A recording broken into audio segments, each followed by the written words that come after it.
Captain தொலைக்காட்சி செய்திகளை வழங்குவதற்காக சிதம்பரநாதன். முக்கிய செய்திகள். நடராஜன் உடல்நிலை தொடர்ந்து கவலைக்கிடம் என மருத்துவமனை அறிக்கை. பெங்களூர் சிறையிலிருந்து சசிகலா இன்று பரோலில் விடுதலையாக வாய்ப்பு.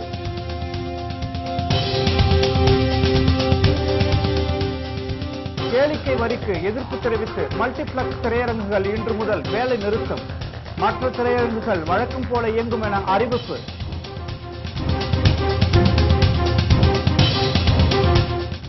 விடுமுறை முடிந்து சென்னைக்கு திரும்பிய பயணிகளிடம் ஆம்னி பேருந்துகள் கட்டண கொள்ளை. ஓட்டுநர்களின் உரிமத்தை பறிமுதல் செய்து அதிகாரிகள் நடவடிக்கை. டெங்குவை கட்டுப்படுத்த முடியாமல் தமிழக அரசு திணறல். உயிரிழப்புகள் நாளுக்கு நாள் அதிகரித்து வருவதால் பொதுமக்கள் அச்சம். தினகரன் ஆதரவு எம்எல்ஏக்கள் 18 பேர் தகுதி நீக்கம் செய்த வழக்கு புதிய நீதிபதி முன்பு நாளை முதல் விசாரணை. ஊழலுக்கு எதிராக மீண்டும் போராட்டம். சமூக ஆர்வலர் அண்ணா ஹசாரே அறிவிப்பு.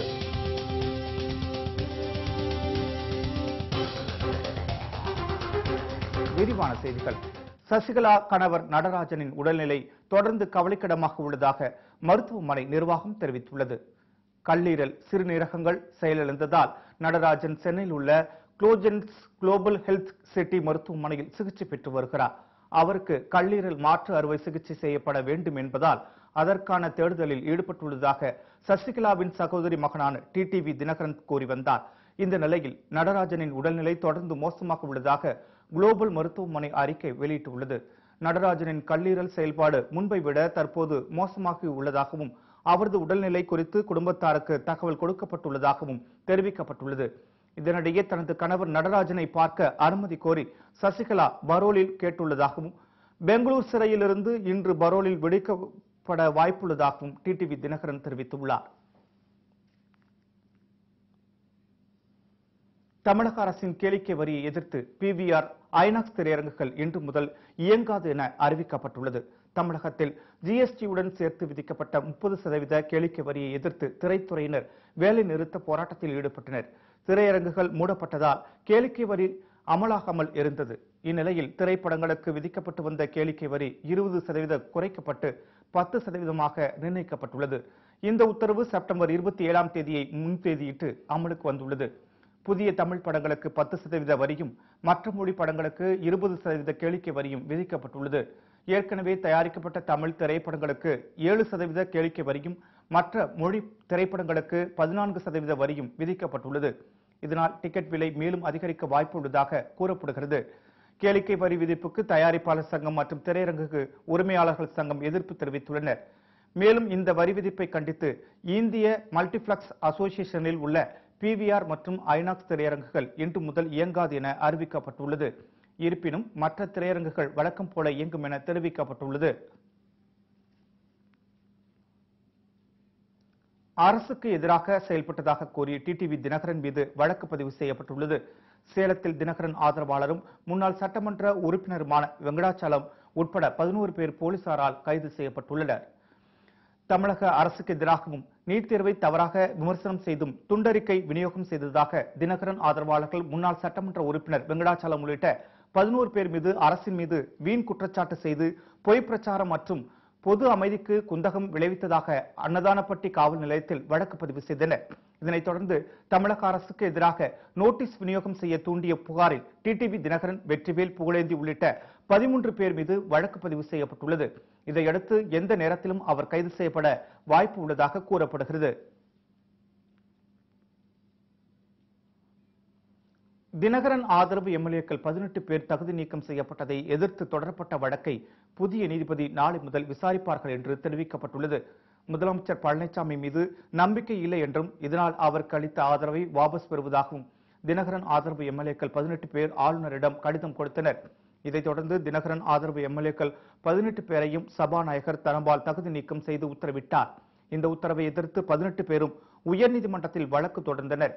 இதேபோல அரசு பெரும்பான்மையை நிரூபிக்க உத்தரவிடக் கோரி எதிர்க்கட்சித் தலைவர் ஸ்டாலினும் வழக்கு தொடர்ந்தார்.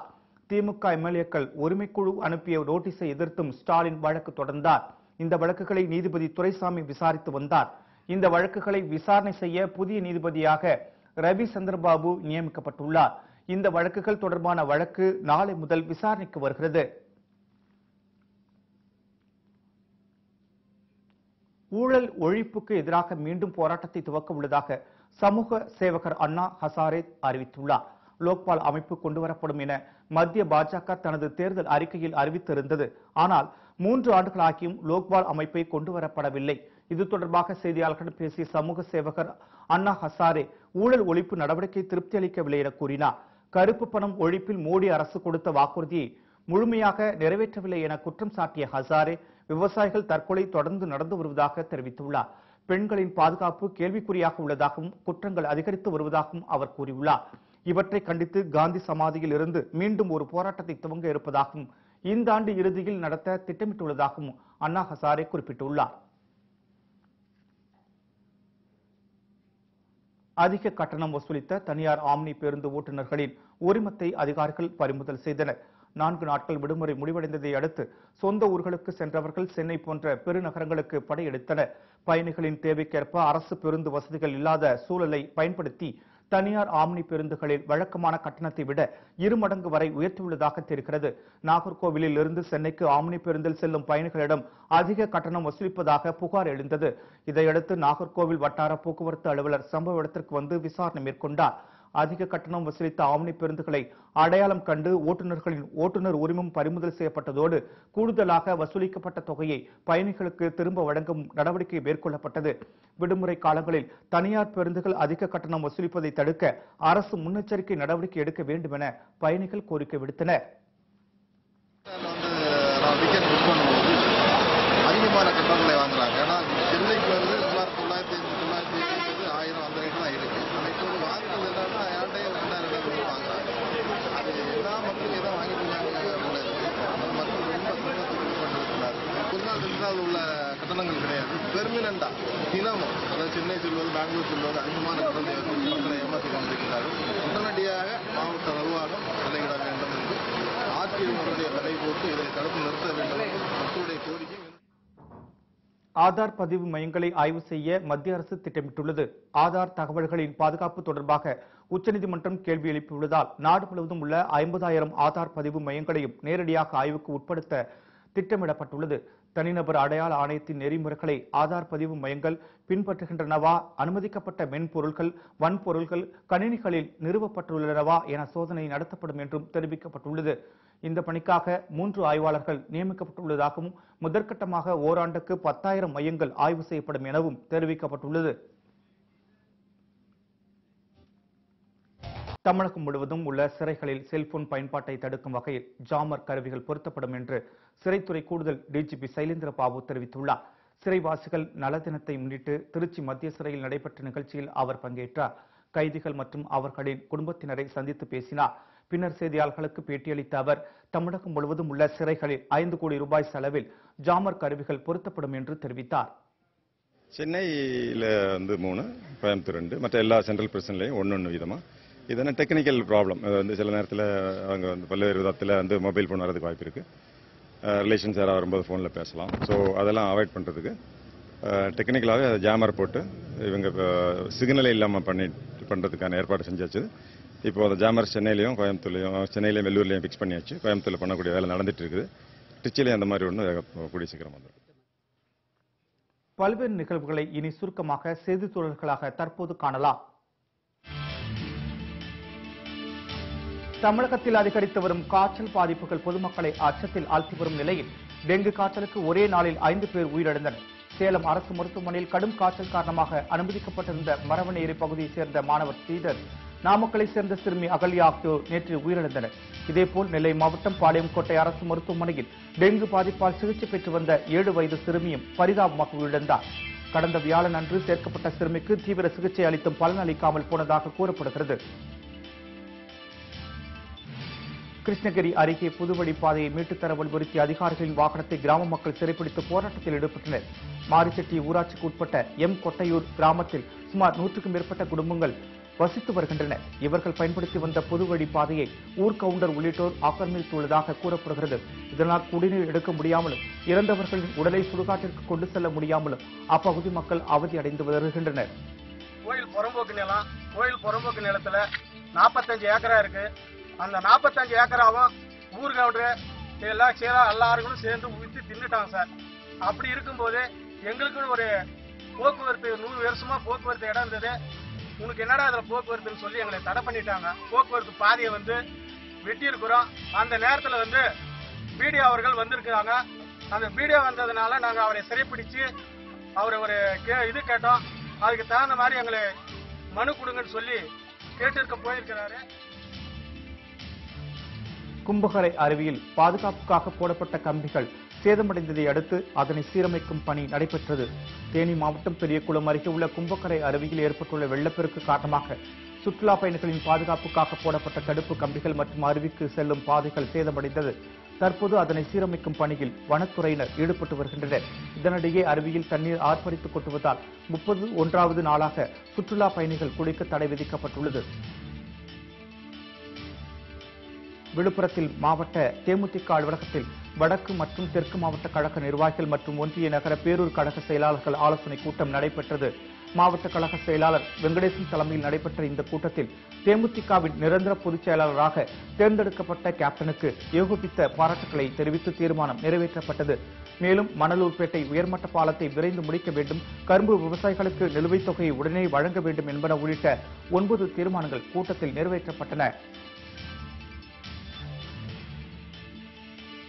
சென்னை பெரம்பூர் ரயில் நிலையத்தில் ரயில்வே போலீசார் மற்றும் தனியார் தொண்டு நிறுவனம் சார்பில் குழந்தைகள் பாதுகாப்பு குறித்த விழிப்புணர்வு நிகழ்ச்சி நடைபெற்றது.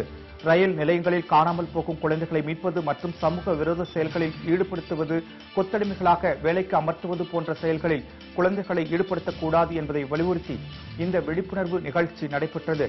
இந்த நிகழ்ச்சியில் ஆட்டோ ஓட்டுநர்கள், திருநங்கைகள், ரயில்வே துப்புரவு பணியாளர்கள் மற்றும் பொதுமக்கள் என 100க்கும் மேற்பட்டோர் கலந்து கொண்டனர். காஞ்சிபுரம் நிலப்பதிவாளர் அலுவலகத்தில் நிலங்களை பதிவு செய்ய 500க்கும் மேற்பட்டவர்கள் குவிந்ததால் பரபரப்பு ஏற்பட்டது. காஞ்சிபுரம் மாவட்டம் கண்ணன்தாங்கல் கிராமத்தில் டயர் தொழிற்சாலை அமைக்க 163 ஏக்கர் விவசாய நிலங்கள் கையகப்படுத்தப்பட்டுள்ளன. இந்நிலையில் நிலங்களை பதிவு செய்ய விடுமுறை நாளான நேற்று தமிழக அரசிடம் சிறப்பு அனுமதி பெற்று நிலங்கள் பதிவு செய்யப்பட்டது. தங்கள் கிராமத்தில் டயர் தொழிற்சாலை அமைந்தால் வேலைவாய்ப்பு கிடைக்கும் என அப்பகுதி மக்கள் தெரிவித்தனர். இருப்பினும் விவசாய நிலங்களை அழித்து இதுபோன்ற தொழிற்சாலைகளை அமைக்கக்கூடாது என சமூக ஆர்வலர்கள் வலியுறுத்தியுள்ளனர். சொத்து வழக்கில் நீதிமன்றம் அளித்த தீர்ப்பை மறுபரிசீலனை செய்து வழக்கை மீண்டும் விசாரிக்க வேண்டும் என சென்னையை சேர்ந்த பட்டதாரி பெண் கோரிக்கை விடுத்துள்ளார். செய்தியாளர்களிடம் பேசிய கொளத்தூரை சேர்ந்த பட்டதாரி பெண் விஷ்ணு பிரியா, தந்தையின் பூர்வீக சொத்து தொடர்பான வழக்கு சிதம்பரம் நீதிமன்றத்தில் நடைபெற்று வந்ததாக கூறினார்.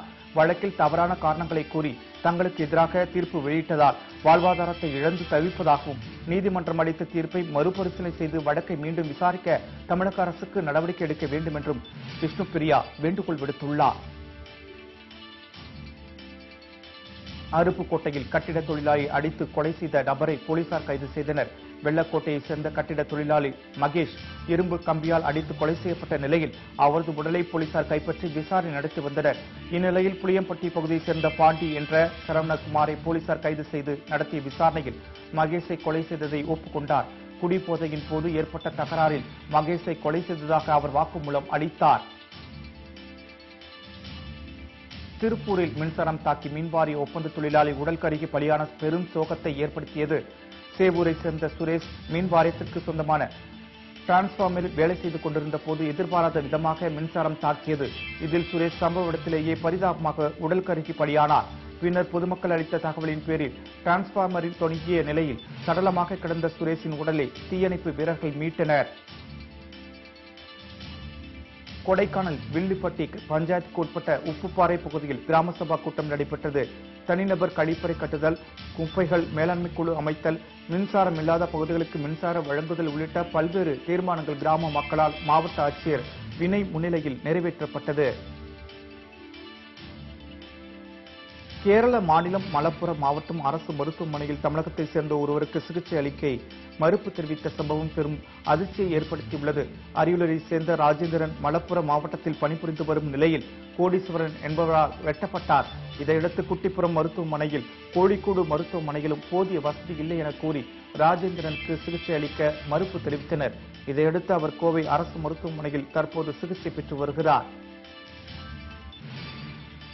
திருவண்ணாமலை அருகே ஆமை வேகத்தில் நடந்து வரும் பாலம் கட்டும் பணியை விரைந்து முடிக்க வேண்டும் என பொதுமக்கள் கோரிக்கை விடுத்துள்ளனர். திருவண்ணாமலை வேலூர் தேசிய நெடுஞ்சாலை குறுக்கே பாலங்கள் கட்டும் பணி பல மாதங்களாக ஆமை வேகத்தில் நடைபெற்று வருகின்றது. இதனால் அதிக அளவில் விபத்துகள் ஏற்படுவதால் இப்பணியை விரைந்து முடிக்க வேண்டும் என வாகன ஓட்டிகளும் பொதுமக்களும் கோரிக்கை விடுத்துள்ளனர். கடலூர் மாவட்டம் சாமியார்பேட்டை கடலில் மூழ்கி கல்லூரி மாணவர்கள் 3 பேர் உயிரிழந்தனர். சிதம்பரம் பி. முட்லூர் பகுதியைச் சேர்ந்த சல்மான், சுலைமான், தாகர் ஆகிய 3 பேரும் கடலில் குளித்தபோது அலையில் அடித்து செல்லப்பட்டனர். இதில் சுலைமான் உடல் மட்டும் மீட்கப்பட்ட நிலையில் மற்ற இருவரின் உடல்களை மீட்புப் படையினர் தேடி வருகின்றனர். கல்லூரி மாணவர்கள் 3 பேர் கடலில் மூழ்கி உயிரிழந்த சம்பவம் அப்பகுதியில் பெரும் சோகத்தை ஏற்படுத்தியுள்ளது. பணி பாதுகாப்பு சட்டம் இயற்றிட வேண்டும் உள்ளிட்ட கோரிக்கைகளை வலியுறுத்தி தாம்பரத்தில் இந்திய மருத்துவ சங்கம் மற்றும் மருத்துவத்துறையைச் சேர்ந்தவர்கள் உண்ணாவிரத போராட்டத்தில் ஈடுபட்டனர். இந்திய மருத்துவர்களால் தேர்வு செய்யப்பட்டவர்களை கலைத்துவிட்டு அரசாங்கம் நேஷனல் மெடிசின் கமிஷன் ஒன்றை அமைக்க முயல்வது ஜனநாயக விரோதமானது என்றும் அவர்கள் தெரிவித்தனர். ஜிஎஸ்டி வரி விதிப்பை கண்டித்து வேதாரண்யம் வணிகர் சங்கத்தினர் ஒருநாள் அடையாள உண்ணாவிரதத்தில் ஈடுபட்டனர். நாகை மாவட்டம் வேதாரண்யம் வட்டாட்சியர் அலுவலகம் முன்பு இந்த உண்ணாவிரத போராட்டம் நடைபெற்றது. ஜிஎஸ்டி வரி விதிப்பை ரத்து செய்ய வேண்டும், ஆன்லைன் வர்த்தகத்திற்கு தடை விதிக்க வேண்டும் உட்பட பல்வேறு கோரிக்கைகள் வலியுறுத்தி நடைபெற்ற உண்ணாவிரத போராட்டத்தில் ஏராளமான வணிகர்கள் கலந்து கொண்டனர். நெல்லை மாவட்டம் தென்காசியில் தன்னார்வ அமைப்புகள் சார்பில் தூய்மை இந்தியா திட்டத்தின் கீழ் தூய்மை பணிகள் மற்றும் மரம் நடும் பணிகள் நடைபெற்றது. இப்பணியின் போது அழிந்து வரும் மூலிகை மரமான அசோக மரத்தை பாதுகாக்க வேண்டும் என வலியுறுத்தினர். மேலும் வனத்துறை மூலம் அசோக மரக்கன்றுகள் வழங்கி அனைத்து பகுதிகளில் அரசு நடவடிக்கை எடுக்க சுற்றுச்சூழல் ஆர்வலர்கள் வலியுறுத்தினர். நாகை மாவட்டம் சீர்காழியில் கை அறுக்கப்பட்ட நிலையில் மாடியிலிருந்து விழுந்த நிலையில் பெண் ஒருவர் உயிரிழந்தார். உடையம்பாளையம் கிராமத்தைச் சேர்ந்த செல்வராஜ் என்பவரின் மகள் சுபா என்ற பெண் அருகில் உள்ள மருந்தகத்தில் பணிபுரிந்து வருகிறார்.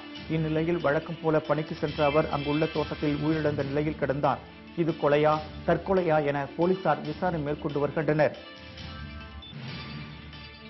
கும்பகோணத்தில் நடைபெற்ற மாவட்ட அளவிலான ரோலர் ஸ்கேட்டிங் போட்டியில் 100க்கும் மேற்பட்ட மாணவர்கள் பங்கேற்றனர். இப்போட்டியில் முதன்மை இடங்களை பெற்ற 40 மாணவ மாணவியர்கள் அடுத்த மாதம் சென்னையில் நடைபெறும் மாநில அளவிலான போட்டியில் பங்கேற்க தகுதி பெற்றனர். மேலும் முதலிடம் பெற்றவர்களுக்கு பள்ளி தாளாளர் கார்த்திகேயன் பதக்கங்கள் மற்றும் சான்றிதழ்கள் வழங்கி பாராட்டினார். வேலூர் மாவட்டம் அரக்கோணத்தில் மாவட்ட அளவிலான யோகாசன போட்டிகள் யோகா பேராசிரியர் மோகன் தலைமையில் நடைபெற்றது. இப்போட்டிகளில் வேலூர், காஞ்சிபுரம், திருவள்ளூர், திருவண்ணாமலை மற்றும் சென்னையைச் சேர்ந்த 400க்கும் மேற்பட்ட பள்ளி மாணவ மாணவிகள் மற்றும் பெரியோர்கள் கலந்து கொண்டனர். காஞ்சிபுரம் மாவட்டம் ஒட்டேரியில் வழக்கறிஞர்கள் சங்கத்தின் மாபெரும் துவக்க விழா நடைபெற்றது. வழக்கறிஞர் சுந்தரமூர்த்தி தலைமையில் நடைபெற்ற இந்நிகழ்ச்சியில் சென்னை, தாம்பரம், செங்கல்பட்டு, ஆலந்தூர் உள்ளிட்ட பகுதிகளிலிருந்து ஏராளமான வழக்கறிஞர்கள் கலந்து கொண்டனர். சாதி மத வேறுபாடு இன்றி ஒற்றுமையாக செயல்பட வேண்டும் உள்ளிட்ட 10க்கும் மேற்பட்ட தீர்மானங்கள் நிறைவேற்றப்பட்டன. கன்னியாகுமரி மாவட்டம் இணையம் சர்வதேச சரக்கு பெட்டக மாற்று முனைய துறைமுக திட்டத்தை கைவிட கோரி தேங்காய்பட்டினம் மீன்பிடி துறைமுகத்தில் நூதன போராட்டம் நடைபெற்றது. மத்திய அரசு 27,000 கோடி நிதி மதிப்பீடு செய்த நிலையில் கடந்த சில வருடங்களாக போராட்டம் நடைபெற்று வருகிறது. இத்திட்டத்தினால் விவசாயிகளின் வாழ்வாதாரம் பாதிக்கப்படுவதாக கோரி காந்தியின் திருவுருவப் படத்திற்கு முன் மனு அளித்து நூதன போராட்டத்தில் ஈடுபட்டனர். இதில் சட்டமன்ற உறுப்பினர் பிரின்ஸ் உட்பட ஏராளமானோர் கலந்து கொண்டனர். பழனியில் தலித் மக்கள் மீது தாக்குதல் நடத்தியவர்களுக்கு ஆதரவாக தமிழ் புலிகள் கட்சியினர் ஆர்ப்பாட்டத்தில் ஈடுபட்டனர். தாக்குதல் நடத்தியவர்களுக்கு ஆதரவாக செயல்பட்ட காவல்துறையினர் கண்டித்தும் தாக்குதல் நடத்தியவர்கள் மீது நடவடிக்கை எடுக்க வேண்டும் எனவும் கோஷங்கள் எழுப்பினர். மேலும் தாக்குதலுக்கு ஆளானவர்கள் மீது பொய் வழக்கு போடப்பட்டதாகவும் அவர்கள் குற்றம் சாட்டினர். பொள்ளாச்சியில் நாச்சிமுத்து மகாலிங்கபுரம் கல்லூரி சார்பில் விவசாயத்தை பாதுகாக்க வலியுறுத்தி நடைபெற்ற மாரத்தான் போட்டியில் 500க்கும் மேற்பட்ட மாணவர்கள் கலந்து கொண்டனர். காந்தி ஜெயந்தியை முன்னிட்டு ஆண்கள், பெண்கள், மாணவ மாணவிகள் என 4 பிரிவுகளாக இப்போட்டி நடைபெற்றது. விவசாயத்தை பாதுகாப்பது குறித்து பொதுமக்களிடையே விழிப்புணர்வு ஏற்படுத்தும் வகையில் இந்த மாரத்தான் ஓட்டம் நடைபெற்றது. போட்டியில் ஒவ்வொரு பிரிவிலும் 10 பேர் தேர்வு செய்யப்பட்டு பரிசுகள் வழங்கப்பட்டன.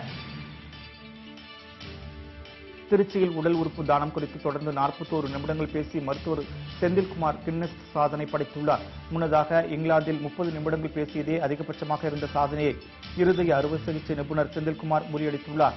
பின்னர் சாதனை குறித்து பேசிய மருத்துவர் செந்தில்குமார், சாதனை படைப்பது எங்கள் நோக்கமல்ல, உடல் உறுப்பு தானம் குறித்த விழிப்புணர்வு அதிகரிக்க வேண்டும் என தெரிவித்தார். அவேர்னஸ் எல்லாத்துக்கும் பப்ளிக்கு ஸ்ப்ரெட் பண்ணணும்னு சொல்றதுதான் எங்க நோக்கம். இந்த 1000 பேருடைய ரெக்கார்ட் நாளைக்கே கூட 1500 ஒரு 2000 பேர் வச்சு ஒரு மருத்துவர் இல்லை வேற யாராவது பிரேக் பண்ணா நாங்கள் சந்தோஷப்படுவோம். ஆர்கன் டொனேஷன் அவேர்னஸ் பத்தி ஸ்ப்ரெட் ஆகும்.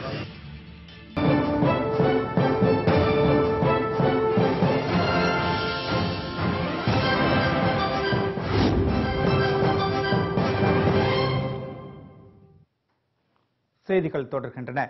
அமெரிக்காவின் லாஸ் வேகாஸில் நடந்த துப்பாக்கி சூட்டில் இந்தியர்கள் யாரும் இறக்கவில்லை என வெளியுறவுத்துறை தெரிவித்துள்ளது. அமெரிக்காவின் லாஸ் வேகாஸில் இசை நிகழ்ச்சி கொண்டாட்டத்தின் போது துப்பாக்கி சத்தம் இடைவிடாமல் ஒலித்தது. இதனால் நிகழ்ச்சி நிறுத்தப்பட்டது. பின்னர் சிறிது நேரத்தில் கூட்டத்தை நோக்கி எந்திர துப்பாக்கிகளின் குண்டு மழை பொழிந்தது. அருகில் இருந்த லக்சர் உணவகத்தின் 32வது மாடியிலிருந்து மர்ம நபர் ஒருவர் தாக்குதல் நடத்தியது கண்டறியப்பட்டது. இந்த கோர தாக்குதலில் பலியானோரின் எண்ணிக்கை 58ஆக அதிகரித்துள்ளது. 500க்கும் மேற்பட்டோர் படுகாயமடைந்து மருத்துவமனையில் சிகிச்சை பெற்று வருகின்றனர். துப்பாக்கி சூடு நடத்தியவரை போலீசார் சுட்டுக் கொன்றனர். இந்த தாக்குதலுக்கு ISIS தீவிரவாத அமைப்பு பொறுப்பேற்றுள்ளதாக தகவல்கள் தெரிவிக்கின்றன. மேலும் இந்த தாக்குதலில் இந்தியர்கள் யாரும் பாதிக்கப்படவில்லை என்று வெளியுறவுத்துறை தெரிவித்துள்ளது.